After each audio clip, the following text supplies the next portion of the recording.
लिए हम लोग ये पढ़ रहे हैं सारा। तो अब देखते हैं कंजर्वेशन ऑफ मोमेंटम क्या है। तो किसी चीज को कंजर्व होना यानी कि वो एज इट इज रहना, तो मोमेंटम का कंजर्वेशन क्या है।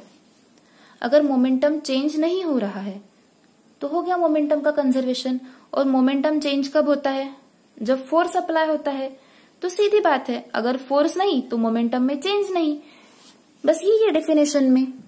If net external force on particle और system of particle is 0, the systems total momentum remains constant. अब इसमें देखिए और एक बात क्या आती है, अगर एक सिस्टम में एक ही पार्टिकल है, ठीक है, उस पर अगर कोई फोर्स अप्लाई नहीं हो रहा है तो ऑब्वियस है कि उसका मोमेंटम चेंज नहीं होगा। लेकिन किसी सिस्टम में दो पार्टिकल्स है, ठीक है, पार्टिकल ए और पार्टिकल बी। अब इन दोनों के बीच कोलिजन हो गया। कोलिजन होने के बाद ए ने बी पर फोर्स अप्लाई किया और बी ने ए पर फोर्स अप्लाई किया। लेकिन जितना फोर्स ए ने अप्लाई किया उतना ही फोर्स बी ने भी अप्लाई कर दिया, क्योंकि ये न्यूटन्स का थर्ड लॉ है, every action has equal and opposite reaction, simultaneous equal and opposite reaction, sorry. तो साइमल्टेनियसली इन दोनों ने आपस के फोर्सेस कैंसिल कर दिए, क्योंकि अगर एफ नाम का फोर्स ए ने अप्लाई किया तो माइनस एफ नाम का फोर्स बी ने अप्लाई किया, तो ये दोनों मिला के एफ माइनस एफ क्या हो जाएगा, 0 हो जाएगा। तो इस तरह से सिस्टम में कितनी भी पार्टिकल्स हो, अगर वो कोलाइड हो रहे हैं तो वो एक दूसरे का फोर्स कैंसिल कर रहे हैं। तो इनसाइड द सिस्टम कोई फोर्स बचेगा जो मोमेंटम चेंज कर पाएगा, बिल्कुल नहीं। तो फिर जब मोमेंटम को चेंज करना हो तो फोर्स कहाँ से लाना पड़ेगा, बाहर से, एक्सटर्नल फोर्स चाहिए ना कोई। तो अगर एक्सटर्नल फोर्स ही ना रहे तो मोमेंटम चेंज नहीं होगा, इसलिए हमने वर्ड एक्सटर्नल यूज किया है।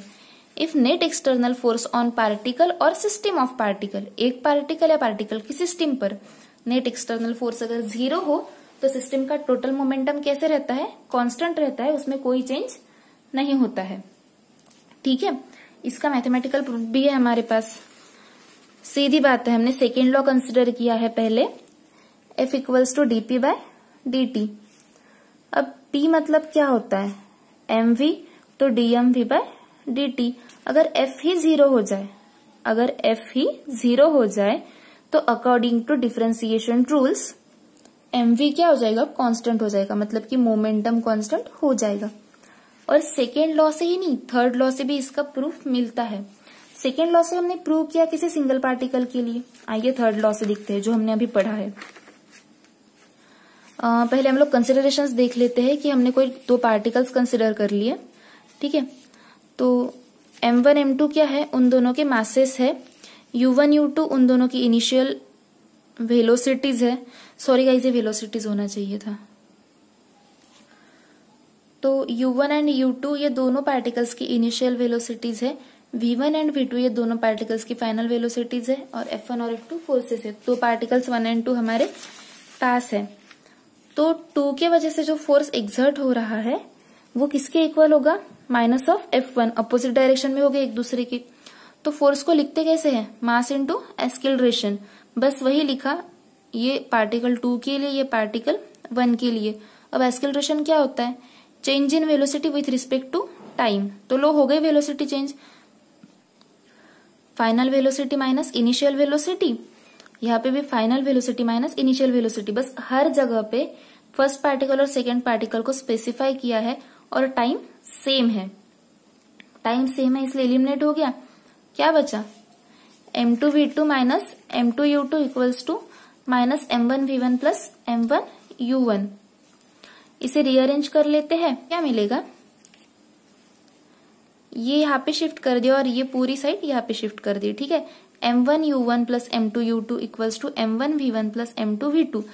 m1 u1 क्या है, initial momentum of that particle plus final moment, sorry, initial momentum of first particle plus initial momentum of second particle, मतलब टोटल इनिशियल मोमेंटम क्या है, ये टोटल इनिशियल मोमेंटम, और ये क्या है, टोटल फाइनल मोमेंटम, और वो कैसे है, इक्वल है।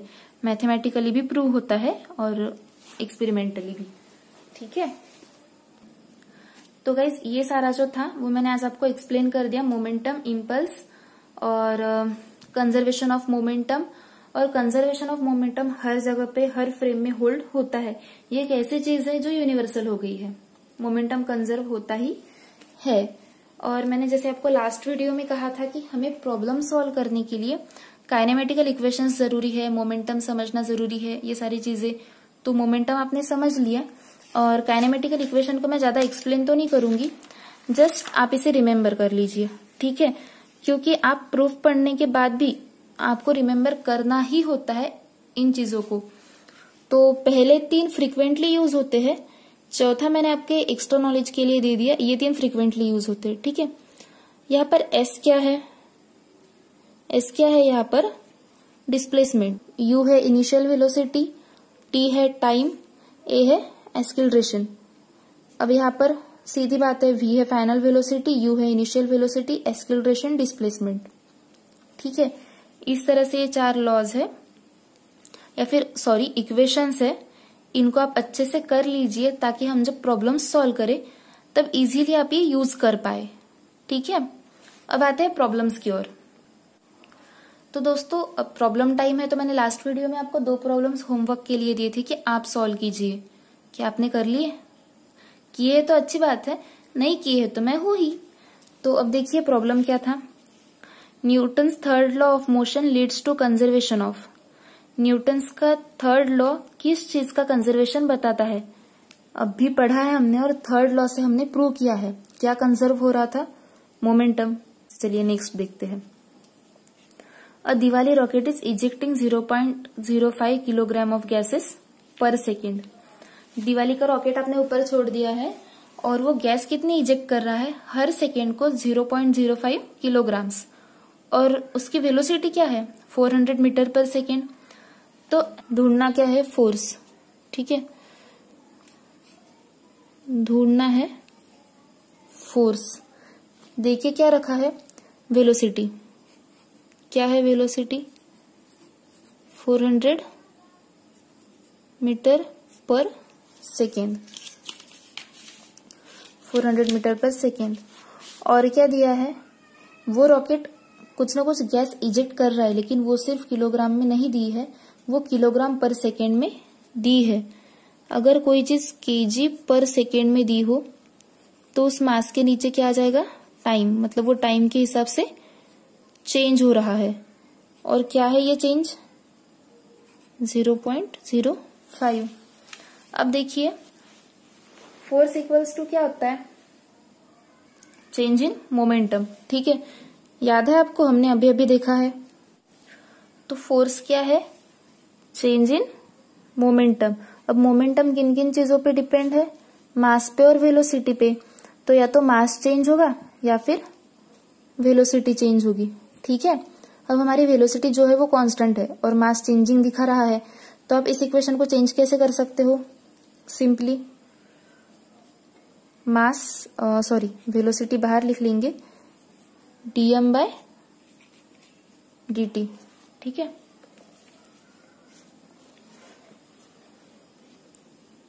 और इसमें वैल्यूज डाल दीजिए।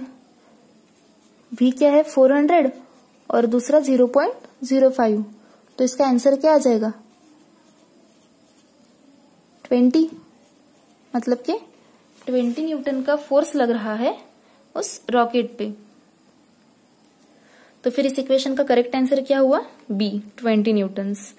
अब ये तो हो गए पुराने क्वेश्चंस। आइए अब आज की कुछ प्रैक्टिस कर लेते हैं। आइए देखते हैं एग्जाम्पल।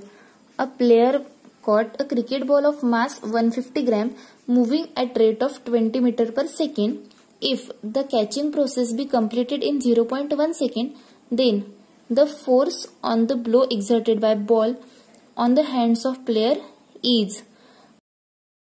तो यहाँ पर देखिए पहले पूछा क्या गया है? पूछा क्या है? Force of the blow exerted by ball on the hands of player. सीधी बात है कि प्लेयर के हैंड्स पे फोर्स कितना लगा, फोर्स क्या है हमें निकालना है, ठीक है। और इन्फॉर्मेशन क्या दी है हमें? इन्फॉर्मेशन में दिया है कि बॉल का मास 150 ग्राम है, ठीक है। फिर मास लिख लेते हैं। बॉल का मास कितना है? 150 ग्राम। और क्या इन्फॉर्मेशन दी है, उसकी मूविंग रेट यानी कि उसकी स्पीड यानी कि उसकी वेलोसिटी क्या है 20 मीटर पर सेकेंड, तो वो भी लिख लेते हैं। और टाइम कितना दिया है, टाइम दिया है 0.1 सेकेंड। अब इसे सॉल्व करना है तो हम एक रिलेशन जानते हैं इम्पल्स से जो हमने उठाया था, ठीक है। हमने इक्वेशन देखा था F equals to m final velocity minus initial velocity upon p, change in velocity और नीचे क्या था टाइम था। अब यहाँ पर अभी बॉल की वेलोसिटी 20 मीटर पर सेकेंड है, तो जो शुरू की इनिशियल वेलोसिटी रही होंगी, शुरू की वेलोसिटी रही होंगी वो 0 रही होंगी, ठीक है, क्योंकि बॉल मूव करने से पहले इनिशियल वेलोसिटी क्या थी 0 थी। तो हमने अगर u को 0 कंसिडर कर लिया तो क्या बचता है mv अपॉन t। तो बस वैल्यूज ही तो डालनी है हमें, और क्या करना है। तो आइए वैल्यूज रख देते हैं यहाँ पर उठाकर। क्या है वैल्यूज 150 इंटू 20 अपॉन 0.1। सॉल्व कीजिए, क्या आंसर आता है। अरे सॉरी गाइस, हम लोग ऐसे नहीं यूज कर सकते, यहाँ पर ग्राम है, भूल गई थी मैं, सॉरी। यहाँ पर ग्राम है, यहाँ पर मीटर है और हमें न्यूटन में निकालना पड़ेगा। मीटर है, यहाँ पर सेकेंड है, सेकेंड और मीटर तो ठीक है, फिर मीटर के साथ ग्राम यूज नहीं कर सकते। यहाँ पर सेंटीमीटर अगर होता तो हम ग्राम एज इट इज रखते, ठीक है, और डाइन में फोर्स निकालते। तो इस ग्राम को कन्वर्ट करना पड़ेगा किलोग्राम में। तो कैसे करेंगे, डिवाइड बाय 1000। तो आंसर क्या आएगा अल्टीमेटली 0.15 kg, ठीक है। तो फिर यहाँ पर भी 150 की जगह हमें यूज क्या करना पड़ेगा 0.15। और अब हम सॉल्व करेंगे, एक बार फिर से लिख लेते हैं, sorry for that mistake. 0.15 into 20 upon 0.1 equals to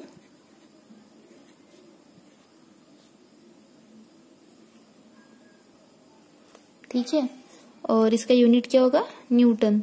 तो ये क्या था हमारा फोर्स। हमें फोर्स कितना मिला 30 न्यूटन्स। आइए और एक प्रॉब्लम देखते हैं। अ wagon weighing 1000 kg is moving with a velocity 50 km per hour on smooth horizontal rail. A mass of 250 kg is dropped into it. The velocity with which it moves now is. तो क्या दिया है दोस्तों, चलो देखते हैं। जो एक वैगन था, एक रेलगाड़ी थी जिसमें सामान भरा था, उसका वेट क्या था 1000 किलो था, 1000 किलोग्राम्स था, और वो मूव कर रही थी वेलोसिटी से 50 किलोमीटर पर आवर। मतलब एक बॉडी थी जिसका वेट 1000 किलोग्राम था और उसकी वेलोसिटी थी 50 किलोमीटर पर आवर। और फिर थोड़ी देर बाद क्या हुआ कि हमने उसमें मास ऐड कर दिया, तो अब जो हमारे पास बॉडी है वो टोटल कितनी है 1000 प्लस 250 किलोग्राम्स। हमने मास ऐड किया सेम बॉडी में, तो न्यू बॉडी जो फॉर्म हुई वो क्या हुई 1000 प्लस 250 किलोग्राम। और उसकी वेलोसिटी क्या है यही निकालना है, पता नहीं है हमें। आइए एक बार लिख लेते हैं कि हमारे पास क्या क्या है। तो क्या है हमारे पास, पहली बॉडी का मास है जो कितना है 1000 kgs, ठीक है, और उसकी वेलोसिटी क्या थी 50 किलोमीटर पर आवर, ठीक है। अब ये तो हो गया m1 और v1। अब देखते हैं दूसरी बॉडी के लिए। अब दूसरी बॉडी का मास हमने क्या कहा था m2। कितना है m2 1000 प्लस 250, यानी कि पूरा मास हुआ 1250 kgs। और वेलोसिटी हमें पता नहीं है, तो v2 क्या होगा क्वेश्चन मार्क, ठीक है। अब इस इंफॉर्मेशन पे से कुछ याद आ रहा है, हमें याद आ रहा है कंजर्वेशन ऑफ मोमेंटम, ठीक है। तो उसका ये भी लॉ होता है m1 v1 equals to m2 v2, ठीक है, अब वैल्यूज डाल देते हैं। m1 की वैल्यू क्या है? m1 की वैल्यू है 1000 इंटू v1 की वैल्यू 50 इक्वल्स टू m2 की वैल्यू क्या है? 1250 into v2 as it is. ठीक है, अब इसे सॉल्व करते हैं और इसे सॉल्व करने के बाद आंसर क्या मिलता है? Equals to v2 40 equals to v2। तो इसका मतलब क्या हुआ? हमें जो वेलोसिटी मिली सेकेंड ऑब्जेक्ट की वो क्या हुई? 40 km पर आवर। ठीक है, आंसर क्या मिला हमें? 40 km पर आवर। तो ये तो थे दो प्रॉब्लम्स, और एक प्रॉब्लम है आपके लिए। आइए प्रॉब्लम पढ़ते हैं। A 100 gram iron ball having velocity 10 meter per second collides with a wall at angle 30 degree and rebounds with the same angle. और अगर if the period of contact between the ball and wall is 0.1 second, then the force experienced by wall is।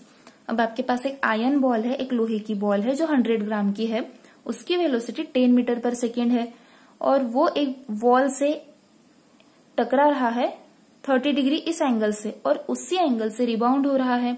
मतलब वो किसी wall से टकराया और rebound हुआ, और ये जो एंगल बना हुआ था वो था 30 डिग्री, और टाइम ऑफ कांटेक्ट कितना था? 0.1 सेकेंड। तो आपके पास मास है, वेलोसिटी है, टाइम ऑफ कांटेक्ट है, फोर्स निकालना है, लेकिन कंडीशन ये है कि आपको एंगल दिया हुआ है। तो जब भी ऐसे एंगल्स वगैरह देते हैं तो हम दो कंपोनेंट्स करते हैं उसके, वर्टिकल और horizontal, sign component and cos component. तो ये जो प्रॉब्लम है ना फ्रेंड्स, ये आपके लिए एज अ होमवर्क प्रॉब्लम है जो आपको सॉल्व करनी है, और इसका सोल्यूशन मैं नेक्स्ट वीडियो में दूंगी। लेकिन आपको सॉल्व करने के लिए कुछ हिंट चाहिए ना, इसलिए मैंने इतना सारा एक्सप्लेनेशन दिया है, और थोड़ा सा एक्सप्लेनेशन दे देती हूँ कि आपको सॉल्व करते वक्त हॉरिजॉन्टल कंपोनेंट यूज करना है। अगर आपने सुना नहीं है तो एक बार रिवर्स लेके फिर से सुन लीजिए, और ये आप सॉल्व कीजिए और मुझे आंसर बताइए। हम नेक्स्ट वीडियो में और प्रॉब्लम्स सॉल्व करेंगे जो बेस्ड होंगे न्यूटन्स लॉ पे और कंजर्वेशन ऑफ मोमेंटम पे। ये आपको हेल्प करेंगे आपके 12th बेसिस पे जो एग्जाम्स है उस पे, या फिर आपके बीएससी बेसिस पे जो एग्जाम्स है उसमें भी आपको कॉम्पिटिटिव एग्जाम्स में ये हेल्प करेंगे, फिर एंट्रेंस एग्जाम्स में आपको ये हेल्प करेंगे। हाय दोस्तों, आपको वीडियो कैसा लगा? अच्छा लगा हो तो प्लीज इसे लाइक कर दीजिए, शेयर भी कीजिए और सब्सक्राइब भी कीजिए। साथ ही घंटी बजाना ना भूलना ताकि आपको मेरे नेक्स्ट वीडियो के बारे में पता चले। देखने के लिए शुक्रिया। फिर मिलेंगे हमारे नए वीडियो में। तब तक के लिए बाय।